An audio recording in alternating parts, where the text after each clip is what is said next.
Ladies and gentlemen, that phone bell means adventure. Hello? Hello. The young man answering the phone is Archie Goodwin. And the mountain of a man engaged in deep thought in the oversized armchair is Nero Wolfe. What was that? Somebody's going to be murdered who has no manners? Well, what do you want Nero Wolfe to do? Teach him manners? Oh. Hold on. Mr. Wolfe. Yes, Archie? We've got a prospective client. In case someone she knows gets murdered, she'd like you to do something about it.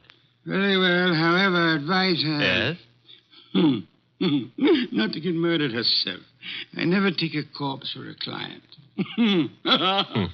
Greatest detective in the world.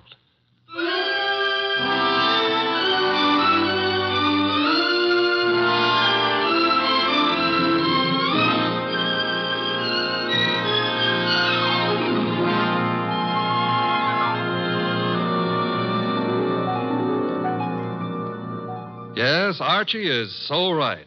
He is the greatest detective in the world, and the fattest, and the least energetic. He's Nero Wolfe, created by Rex Stout and brought to you over this NBC network in a new series of adventures by Mr. Sidney Greenstreet.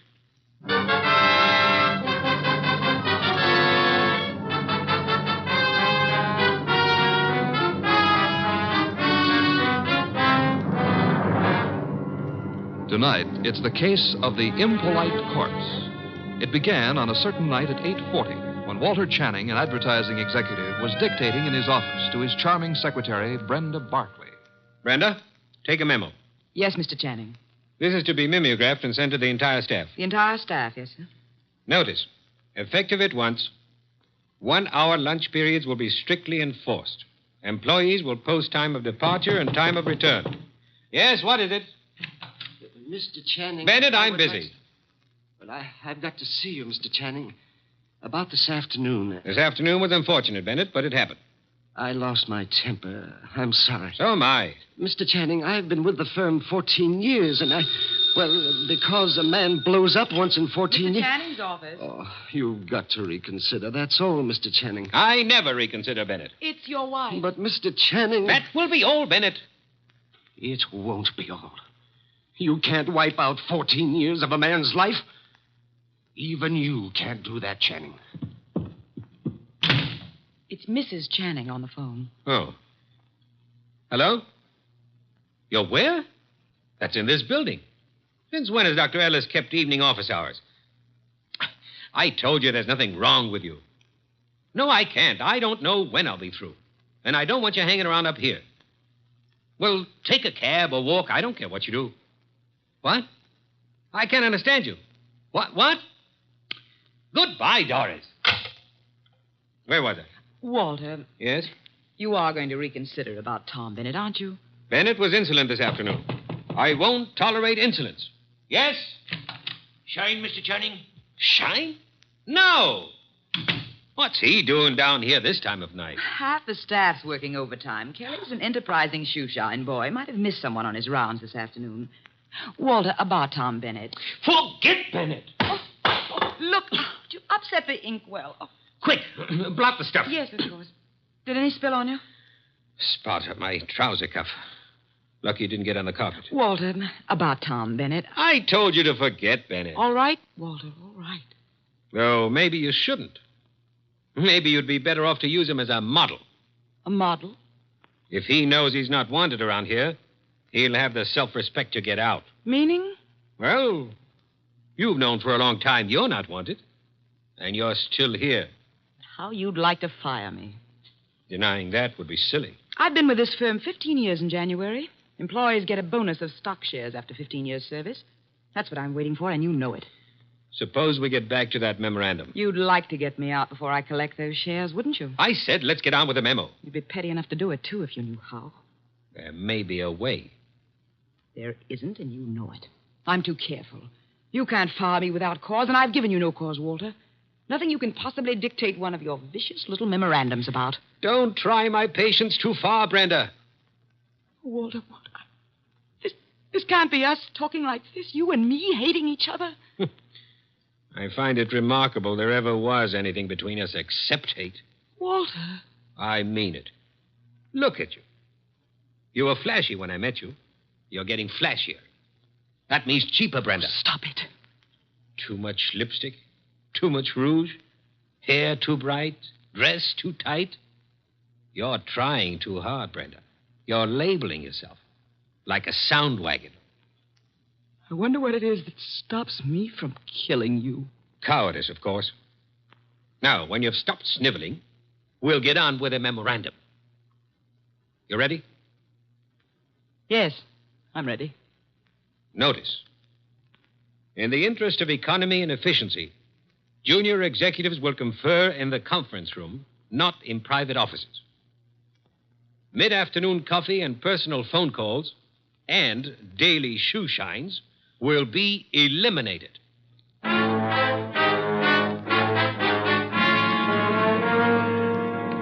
Your name is Barkley, Brenda Barkley. Very well, Miss Barkley. What can I do for you? Mr. Wolf, I don't know how to begin. Well, maybe I can make this easier all around by briefing Mr. Wolf on the Walter Channing case. Hey, that's funny. What? Violet eyes. I always thought they were something the poets made up. Archie. Huh? Oh, the Channing case, yes. One moment. Miss Barkley, look this way, please. To me, an eye is functional object found in mammals, birds, fish, potatoes, and horticulture. Thank you. Go on, Archie. Walter Channing was the boy wonder of advertising. At 33, executive vice president of Winslow, Hart, and Straightmeyer. Just 24 hours ago, they found him at his desk, shot through the heart. They? Who is they? A night porter and a shoe shine boy, is that right? Yes. He'd been dead about an hour. The bullet went through Channing, his desk chair, and lodged in the windowsill behind him. Police thought at first it was suicide. The gun? 38, found it on the floor, 10 feet away. No fingerprints, anyhow, no clear ones. Seldom are on a gun butt. You say suicide was suspected. Why? The gun was 10 feet from the body. It was the smudges. Smudges? Powder burns. According to the papers, he was sitting at his desk. There were no signs of a struggle. The gun was held against his chest and fired. But it wasn't suicide, Mr. Wolf. Walter Channing would never have killed himself. The police have already decided that, finally, according to the evening papers. And I presume you, Miss Barkley, are the suspect. No, not yet. But you expect to be. That's why you came to me. When the police talked to her, Her? Doris, his wife. I've been Walter Channing's secretary for 8 years. At one time, we thought we were in love. Mrs. Channing was aware of this? Yes. Oh, it was a long time ago. It was over. It was finished a long time ago, but she never believed that. Neither did Alan. Alan who? Alan Mielik, head of the media department at the agency. We were going to be married when Walter and I... Well, Decided you were in love. Miss Barkley, who finally decided you were not? You or Mr. Channing? He did. I see. Mr. Mielik believes you did not share this change of heart. Yes. Oh, he's such a fool. I dare say you fear Mrs. Channing or Mr. Mielik or both will reveal this ill-fated romance. You know what the papers will make of it, what the police will try to make of it. Miss Barkley, did you kill Channing? No. Oh, no, I swear I didn't. Oh, Mr. Wolf, I didn't. Please, for heaven's sake, no tears. Archie, put her in a cab. Yes, sir. Then come up to the plant room. There are some things I'll want you to execute for me. Yes, sir. Women. Bah! Yes, Mr. Goodwin, I'm Abe Jackson, the night porter. I was working late that night. Mr. Channing, his secretary, Mr. Bennett, Mr. Mielik, and his secretary. About 10:30, I met the shoe shine, Kelly, on Mr. Channing's floor. There was a light burning in Channing's place. We went in to turn it off, Kelly and me, and there he was, sitting at his desk, a hole this big in his chest. Tell me, Mr. Bennett, did Channing have any enemies in the agency? Channing was a slave driver, Mr. Goodwin. The girls hated him and men were afraid of him. He'd send out memos like this one around. Here, take a look at it. It's typical. No coffee, no shoe shines, no office conferences. If you want my opinion, as one employee out of 150, whoever killed Walter Channing did the rest of us a favor. You're Amy Long, secretary to Alan Mielik. Now, what can you I can tell you plenty. How she jilted Mr. Mielik, took up with Mr. Channing, got thrown over by him. I wouldn't go so far as to say Brenda Barkley would murder anyone. But if she did, Walter Channing would be 1A. Channing didn't get his shoes shined by you? I called the agency man, sir. You know, it was Jackson and me found him. Everyone else had gone and left himself, poor soul, sitting at his desk, dead.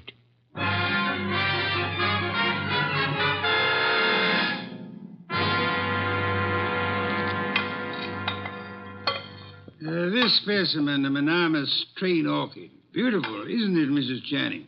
Mr. Millick? I could never quite like orchids. They have no smell, you know. It's pretty all right, but tulips are more in my line, Mr. Wolf.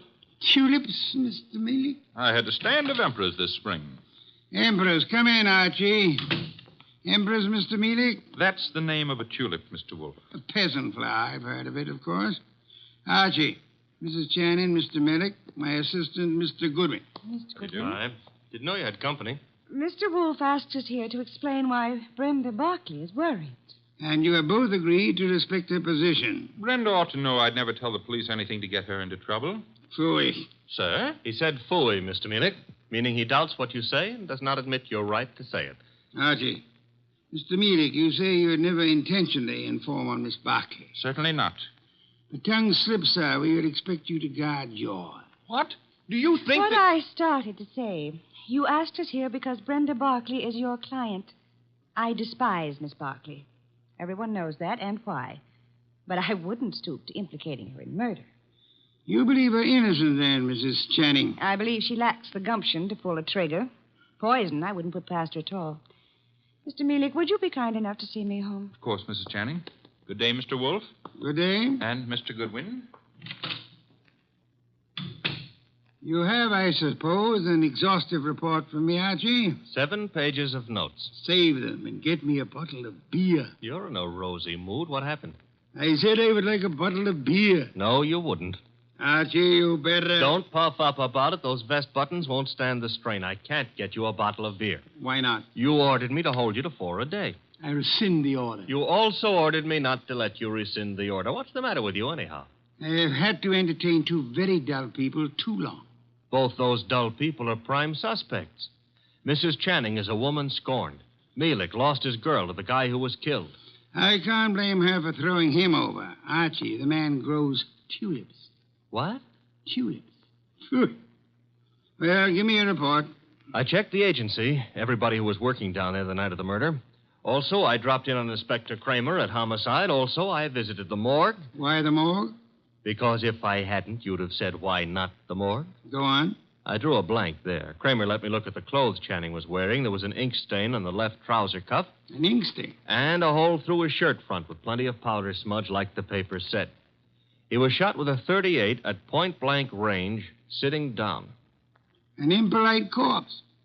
What? Discourteous. He didn't rise to meet his murderer. That is most significant, Archie. I know. I've got a theory about this case. No theories, facts, if you please. But look, Channing owned a .38. That's a fact. It's disappeared. That's another fact. The murder gun was a .38 with the numbers filed off, and it could be Channing's own gun. Thereby proving what, Archie? That his wife had access to it. Your theory involves Mrs. Channing, then? And Mealick. She decides her husband is less trouble to her, dead than alive. A regrettable tendency of wives. Have you noticed? And she sells Mealick on the idea. Now, that wouldn't be hard. They figure to make it look like suicide, but Mealick loses his head and runs, drops the gun on his way out, and... Oh, you don't buy it. Enough of theories. The facts, Archie. Out of your notebook. 1. 9 people were on the scene that night, working late for one reason or another. Mrs. Channing tells me she was visiting a doctor's office in the same building, by the way. 2. Every one of those people hated Channing. 3. Here's a sample of why he wasn't popular. Memorandum. Dictated the night he was killed. The staff got it the next morning. A whip cracker, Mr. Channing. Fact 4. The ink stain on his trouser cuff was partly rubbed out. With what? Cleaner of some kind. I didn't get the brand. Fact 5. There's a spot on the carpet near Channing's chair. Spot of what? Ink? Blood? Looks like ink. It looks like ink. Well, I didn't analyze it on the spur of the moment. My chemical set isn't working so good, boss. Phooey. Archie, I want 2 things. Yes, sir? Get over to headquarters. The police have Channing's trousers. Suggest to Inspector Kramer that he have the stain analyzed. Suggest also that the spot on the carpet be analyzed at the same time. Be around him when the information arrives. This is Be Kind to the Police Week? Phooey. I never have sought to beat the police on matters of fact, only on interpretation, deduction. Get going. Oh, and Archie. Yes? When you return, I should discourse upon the sanctity of deskhood. The sanctity of what hood? Deskhood. Now be off with you, and please remember you're tracking a murderer. Don't stub your toe.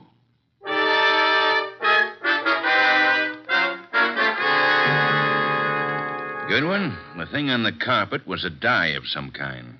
Dye, huh? Mm-hmm. How long will it take the lab to give you the analysis on it, Inspector? Oh, not very long. I've got the report on what was used on the trouser cuff right now, though. And? They found traces of carbon tetrachloride. Wait a minute. This goes in the notebook. Okay, carbon tetrachloride. And something else. Goodwin, what's Wolf after? Interpretations was what he said, Inspector. You object? No. Maybe I'll get an interpretation, too. The something else was perchlorethylene. Perchloreth... Why, Inspector, such language.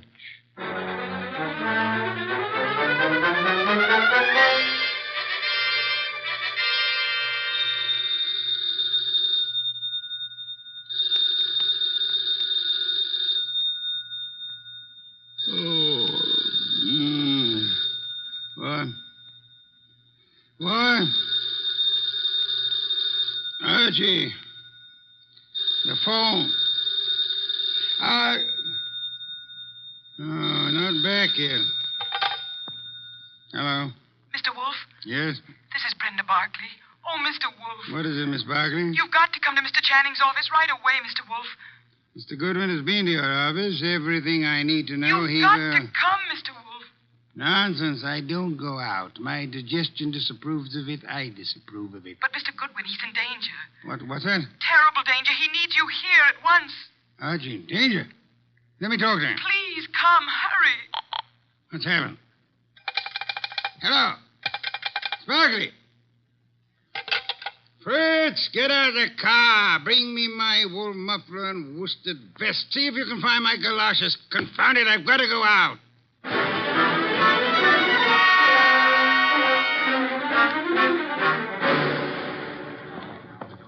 Going up. Step to the rear of the car, please. Mister, will you please step back? I'm back as far as I can go. You are? Elevators, contraptions for little men. Come, take me up, young man. Hold it. Hold that car. I'm late for a date with a blonde. 16th floor, buddy. Evening, Mr. Goodwin. Good evening. I was told you were in danger. Danger? Mr. Wolf, what are you doing out down here? Sparkley's idea. About me being in danger? Obviously, she was lying. I suspected at the time. But I fell in with her suggestion. I'm anxious to end the case. My presence here is needed. Don't understand why she'd do such a thing. And why is your presence needed? 16th floor. It's a matter of, perspective. Brenda's got a very nice perspective. She'll be around here someplace. The agency's got this whole floor. Her office? Down this corridor, next to Channing's.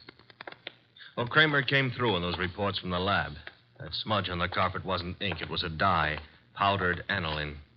Brenda. Oh, Mr. Wolf, thank heavens you're here. Hey, I'm here, too. The police, they questioned me again this afternoon. I'm so frightened, Mr. Wolf. You've got to find the murderer before they... Baby, take it easy. Well, hello, Archie. Hello. What's the idea of trying to pull a fast one on Mr. Wolf? Well, I just had to see him. Please understand. Is this Channing's office? Yes. You told him I was in danger.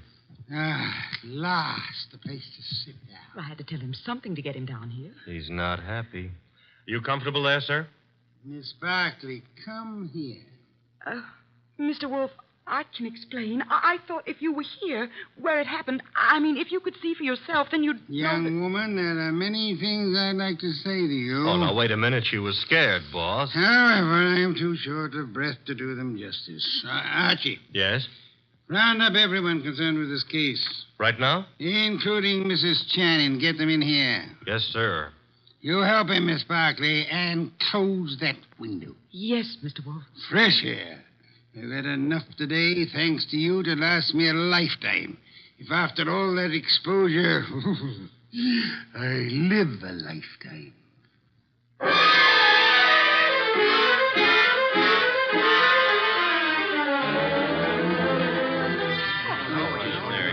What's going on here, anyhow? A tea party. Find yourself seats. Keep your knees steady. All right, Mr. Wolf, everybody's here. Mr. Shoeshine Kelly? Here, sir, here. It was you who found the body. Him and me, Mr. Wolf. I'm Abe Jackson, the night man. You gentlemen can help us if you will. Oh, to be sure, Mr. Wolf. I'd like to know the exact position of the body when you found it. Well, he was setting up. That's it, sir. Sitting up straight as you please. You'll oblige me if you'll demonstrate. Sit in the chair, please. His chair, sir? If you please. Abe, you. Yeah. Oh, no, not me. Not on your life. There's no easy thing you ask, Mr. Wolf. I'll oblige you.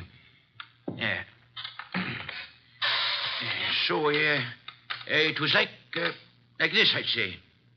You agree, Mr. Jackson? A little more to the right, maybe. Yeah, that's the way it was.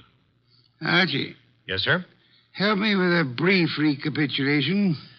Well, so far as we know, Channing made no outcry. Therefore, he could not have been startled by the appearance of the killer. There were powder burns on the body. Therefore, the gun was against Channing when it was fired. His own hand couldn't have held it closer. Nobody heard the shot, probably because this office is soundproofed. The gun that killed him was lying on the floor 10 feet from the desk. In the direction of flight through that door. Go on, Archie. The killer was almost certainly well known to Channing, or Channing wouldn't have let him come that close without a struggle or an alarm. Also, the killer had access to this office, another proof that he's not a stranger. One more point, if I may, Archie. The killer, he or she, is present here now. Here in the room. Quiet, everyone. We come now to the point I mentioned to you last night, Archie. The point I call the sanctity of deskhood. Sanctity of what? Deskhood, Mrs. Channing. Explain, Archie. Still figure it's so important? Absolutely essential. Well, I wrote it here somewhere. Oh. Deskhood refers to that area behind a desk where a man earns his livelihood, makes his career, builds his reputation. You mean here, where I'm sitting? So long as a man sits at his desk, he enjoys a curious area of privacy. He is remarkably safe from intrusion. That's it, Mr. Wolf. The sanctity of deskhood. Think about it a moment. You'll see what I mean. Nonsense. I've gone around that desk hundreds of times. I'm sure she has. Many more hundreds. If you mean what I think you mean, Mrs. Channing, you... Please, ladies. Mrs. Channing, when you approached your husband at his desk, what did he do? What did he...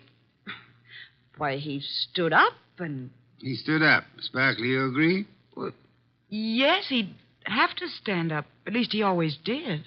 But for his murderer, he did not. Archie, resume from your notes, please. Well, whoever killed Walter Channing went around the desk without Channing rising, held a gun to his chest, and pulled the trigger. Excuse me. If you will go behind the desk and stand facing Mr. Kelly, Archie. Here. This the way you mean? You know the angle of the body wound to the hole in the chair? There wasn't any angle. One was in a straight line with the other. From where you stand now in front of Mr. Kelly, if you wish to inflict an identical wound upon him, could you do it? Not from where I stand. I'd have to kneel. You'd have to kneel. Do so. Note, please, the murder tableau. You mean that's what The question now, who could kneel before Channing, get close enough to kill him from that position without alarming him in the least? Kelly. The shoeshine man. Hey, wait a minute now. Shut up, you, and sit there.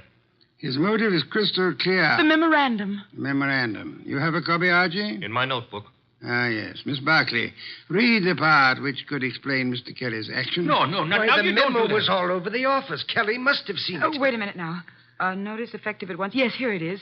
In the interest of economy, daily shoe shines will be eliminated. That'd cut off Kelly's bread and butter. Kelly, I can't believe it. Nor can I. What? It's obvious Kelly murdered Walter Channing. Mr. Wolf, now listen, I did nothing of the But kind. the obvious can be too obvious. Meaning what exactly? Archie, Yes, sir? brief these people on the ink-stained trousers. Channing spilled ink on his trouser cuff the night he was murdered. Somebody tried to clean the spot off. With what? According to the police analysis, carbon tetrachloride and perchloroethylene showed up. Both non-inflammable ingredients used in many commercial cleaners. Exactly what are you getting at, Mr. Wolf? One moment, Mrs. Channing. Mr. Goodwin also has an analysis of the spot on the carpet behind the desk. Archie? A powder form of dye, aniline dye. Used in what, perhaps? Well, the lab suggested a shoe dressing. I got no powder dye. I swear I ain't, Mr. Wolf. I'm sure you haven't, Mr. Kelly. You'll find this particular type of dressing is used on women's shoes, suede shoes, usually. I don't understand. Wait a minute. Yes, Archie? If a woman... Now, suppose a woman knelt in front of Channing to clean that ink spot off his trouser cuff. That smudge could have rubbed off the tip of her shoe onto the carpet. Exactly. I believe you'll find a typewriter cleaner contains tetrachloride and perchlorethylene. Something else just occurred to me. That memo was sent around the morning after Channing was killed. I never thought of that. True, Archie. And for only one purpose, to point suspicion at Kelly. But when the police didn't take the hint... Go on, Archie. What then? Somebody else was brought down here who would. Comes around to 3 questions, doesn't it?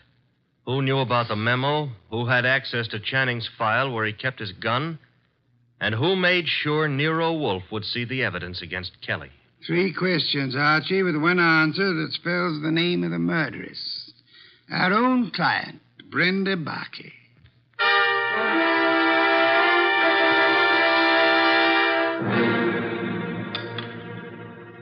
Steak, Archie, marinated. You like it?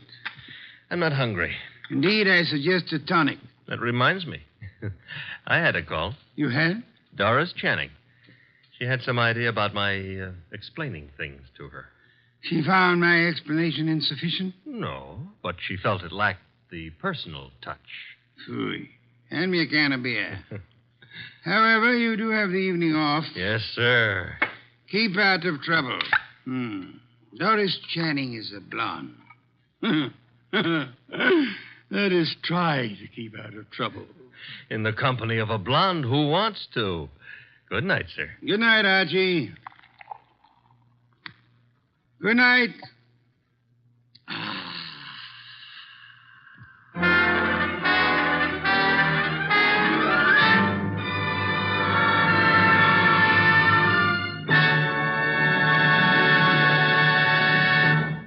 You have been listening to The New Adventures of Nero Wolfe, starring Sidney Greenstreet.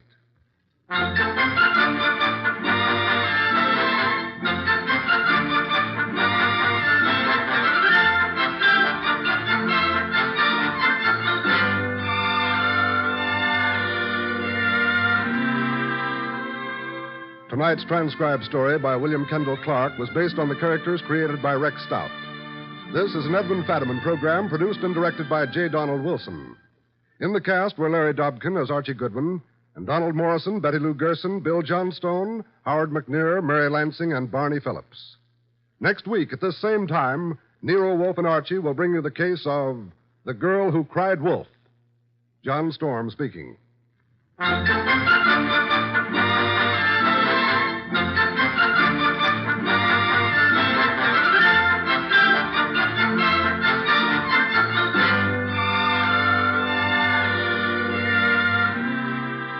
Nero Wolfe, Archie, and all of our cast hope that our listeners have taken time out from this busy Christmas season to help brighten some youngster's Christmas day. Be sure to send a thing, your choice of anything you think a child would like for Christmas, to the groups in your own town who are distributing these toy gifts to less fortunate children. 3 chimes mean good times on NBC.